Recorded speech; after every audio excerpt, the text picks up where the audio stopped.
kelompok 7 akan menjelaskan tentang dokumentasi audit. Perkenalkan, nama saya Endah Rahmawati dan teman saya. Perkenalkan, nama saya Thayyibatul Ulfa Sofyana Hidayah. Perkenalkan, saya Arif Nur Rahman. Materi pertama akan disampaikan oleh teman saya Mu'alif Nur Rahman. Kepadanya kami persilahkan. Terima kasih Endah. Untuk materi yang pertama yaitu dokumentasi. Apa sih dokumentasi itu? Dokumentasi audit adalah catatan tertulis yang menjadi dasar auditor menarik kesimpulan atau pendapat dalam audit kepatuhan. Selanjutnya, tujuan khusus dokumentasi audit memberikan yang pertama, dasar bagi perencanaan audit. Jika auditor akan merencanakan audit yang memadai, informasi tentang referensi yang diperlukan harus tersedia dalam file audit. Yang kedua, catatan bukti yang dikumpulkan dan hasil pengujian. Di sini auditor harus mampu memperhatikan kepada lembaga pembuat peraturan dan pengadilan bahwa audit telah direncanakan dengan baik dan diawasi secara memadai. Untuk yang ketiga, yaitu data untuk menentukan jenis laporan audit yang tepat.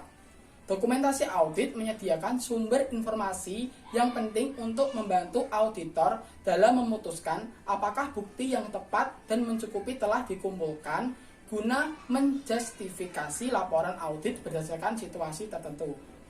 Selanjutnya yaitu yang terakhir, dasar bagi review oleh supervisor dan partner. File audit adalah kerangka referensi utama yang digunakan oleh supervisor untuk mereview pekerjaan asisten. Review yang cermat oleh supervisor juga memberikan bukti bahwa telah diawasi secara memadai.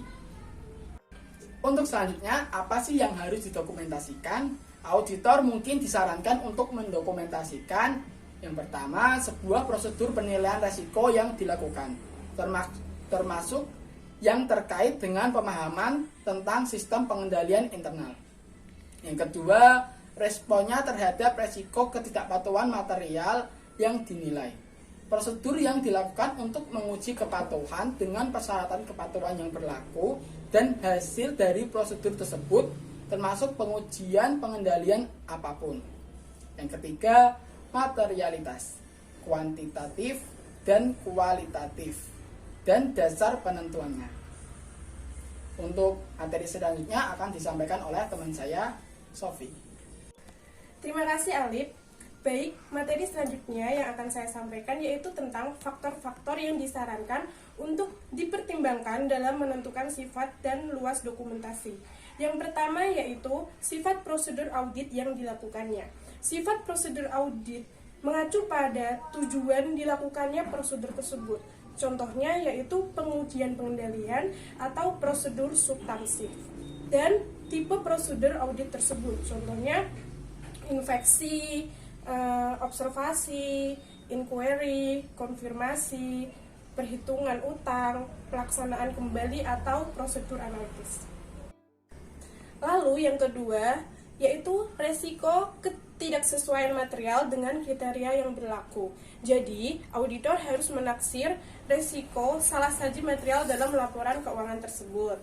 Dan respon auditor terhadap resiko yang dinilai itu, jika auditor sudah menentukan bahwa adanya ketidaksesuaian material pada tingkat asersi merupakan resiko signifikan, auditor harus wajib melaksanakan prosedur substansif yang khusus menanggapi resiko tersebut. Yang ketiga yaitu sejauh mana pertimbangan profesional diterapkan dalam pekerjaan, terutama dalam konteks pertimbangan materialitas. Dan yang keempat yaitu materialitas bukti yang diperoleh berdasarkan kriteria. Selanjutnya, kapan harus mendokumentasi?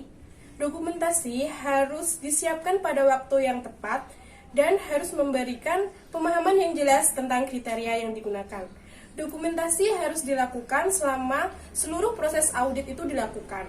Dokumentasi pendukung yang berbeda akan dikumpulkan pada berbagai tahap selama proses audit untuk mendukung keluaran pada setiap tahap audit. Materi selanjutnya akan disampaikan oleh Endah Rahmawati. Kepadanya dipersilahkan.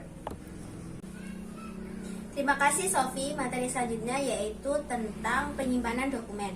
Nah, beberapa SAI Supreme Audit Institution itu mungkin memiliki kebijakan dan prosedur yang konsisten dengan undang-undang dan standar audit mereka. Nah, untuk memelihara dokumentasi pekerjaan mereka dengan SAI ini. Nah, kebijakan penyimpanan dokumentasi memastikan bahwa catatan yang relevan tersedia untuk digunakan selama beberapa tahun setelah audit. Kebijakan dan prosedur ini biasanya menjelaskan tentang yang pertama, dokumen yang tercakup dalam ruang lingkupnya. Dan yang kedua, formulir di mana dokumen akan disimpan atau diarsipkan. Dan yang ketiga, periode penyimpanan dokumen. Yang terakhir, bagaimana dokumen ini dapat diakui saat diperlukan. Materi selanjutnya yaitu masalah kerahasiaan dan transparansi.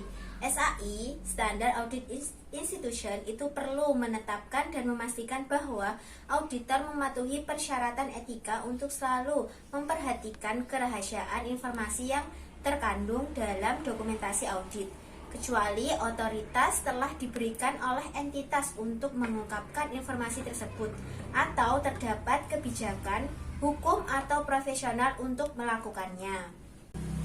Kenapa sih penting untuk memahami kebijakan dan prosedur SAI yang menangani kerahasiaan? Hal ini karena keseimbangan antara kerahasiaan dan transparansi membutuhkan pertimbangan profesional untuk memastikan bahwa dokumentasi yang bersifat rahasia dengan jelas diidentifikasi dan diperlakukan seperti itu.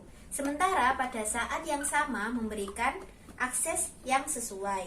Nah, pada prinsipnya, ketika entitas yang diaudit memiliki kewajiban hukum untuk mengumpulkan dan menyimpan informasi tertentu, permintaan dan pihak luar untuk informasi tersebut biasanya dirujuk ke entitas yang diaudit.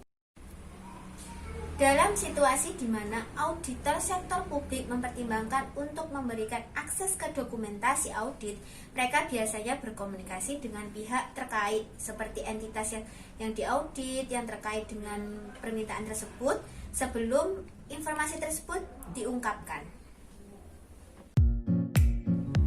Demikian materi yang dapat kami sampaikan. Apabila ada kesalahan dan kekurangan kata, mohon dimaklumi. Wassalamualaikum warahmatullahi wabarakatuh.